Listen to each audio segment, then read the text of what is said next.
Selmer, you are running out of time very quickly. This is what is known as a mega thrust earthquake. It's not rain. Those are birds migrating south, but now we're starting to see the eye open back up there, so we might see it actually intensify.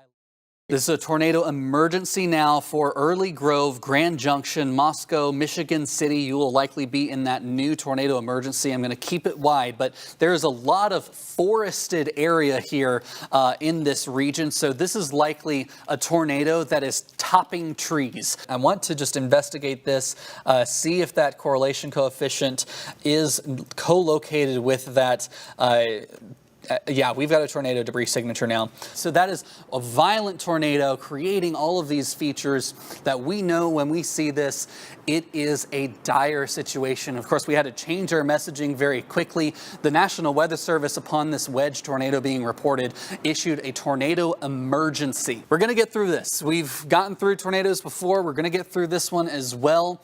Of course, we've gotten into a couple of scary situations this evening.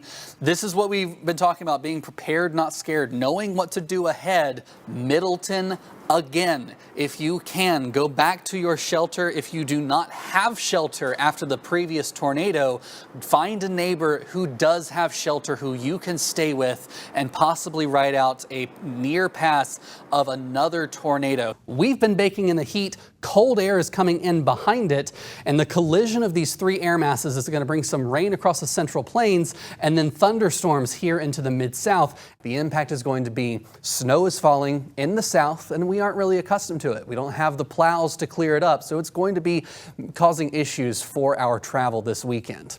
As we get past midnight, temperatures are going to be dropping into the teens to the north, and we'll see that snow beginning here in the Memphis area. But you already noticed to the south, that pink color, that's the ice starting to mix in. That's likely where we're starting to see that warm air intruding. So I said advection fog.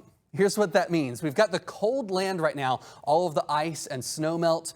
All of that is getting some warm air that is moving over top of it. Remember, we had that rain that came through today. The warm, moist air mass came in and brought us some of those showers, and that's where all the fog was forming across our region. That's why it's thicker than pea soup out there. This usually happens whenever we have snow on the ground and a warm air mass comes over that. It could just be cold ground. It doesn't always have to be snow, but sometimes when we have a warm front pass in winter, that's what can happen. Where we start to get a little more confident is in the 5 and less day time frame. So 5 to 3 days out, that's when we can start to decide, okay, is it looking like we'll see rain, or will we maybe see snow? And it looks like over the next couple of hours, we could see some of that snow beginning. It's already started across parts of Phillips County this evening, down there in Arkansas. So Clarksdale area, already starting to see some sleet as well. The latest update to the forecast has it sustaining the 175-mile-per-hour winds at least for the next 12 hours as it makes a run towards Jamaica. And on a lighter note, here is a live look at the East Memphis Clark Tower, and it is a beautiful night out there, far different than what we've been feeling. But you can still see in the parking lot there that ice just will not go away. Meteorologist Kit Thomas joins us now. We hit, what, 70s today, and it's still on the ground. I mean, you've been in Boston. You know that those piles of ice can stick around for a long time. You know, when they compress and plow it into a big old iceberg, basically. Right. That doesn't melt very quickly. It doesn't, and they're rock solid too, so it obviously takes a while. And I thought I left my Boston days behind me because I came to Memphis and I didn't expect Boston, Memphis.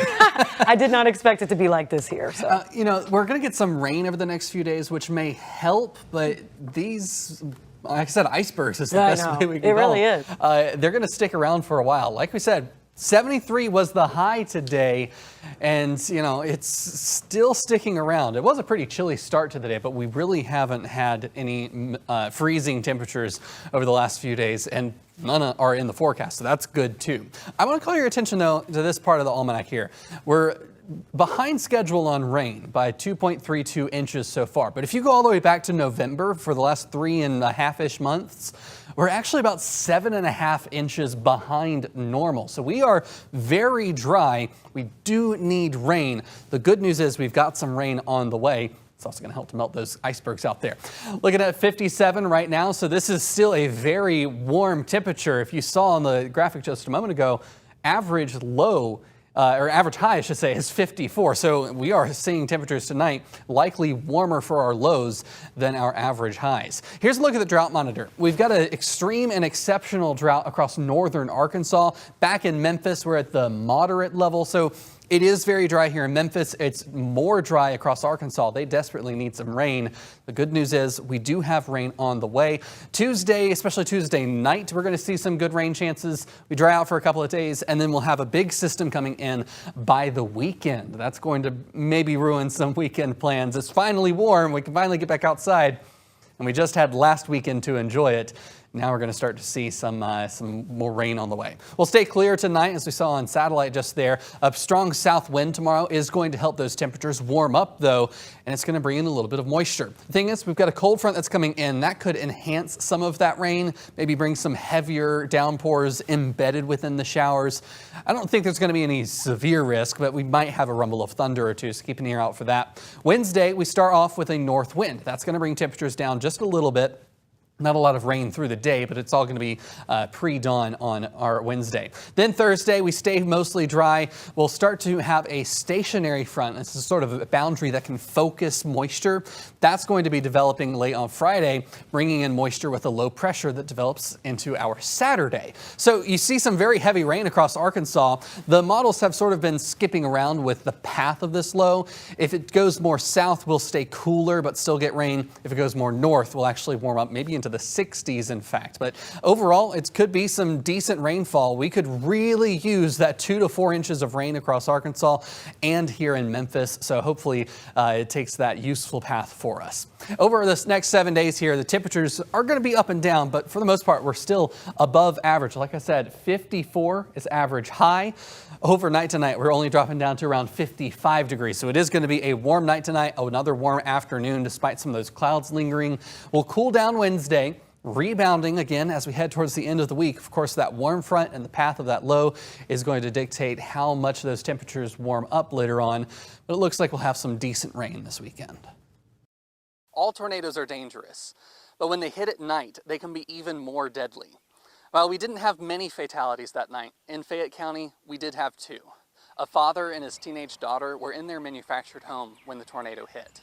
Not much is left but the foundation and pieces of debris which were thrown by the wind. A couch, a laundry basket, a truck bed, pieces of insulation just hanging from trees. A few hundred yards away, we found a mattress lying amongst the woods and broken trees. At this point, the tornado was still just an EF2, and it wasn't over yet. It continued northeast towards Grand Junction. Here, the town took a direct hit, affecting many of the people and businesses. At that time, the tornado was over a half-mile wide. Now, ABC 24's Desmond Nugent checks in on the recovery and rebuilding efforts.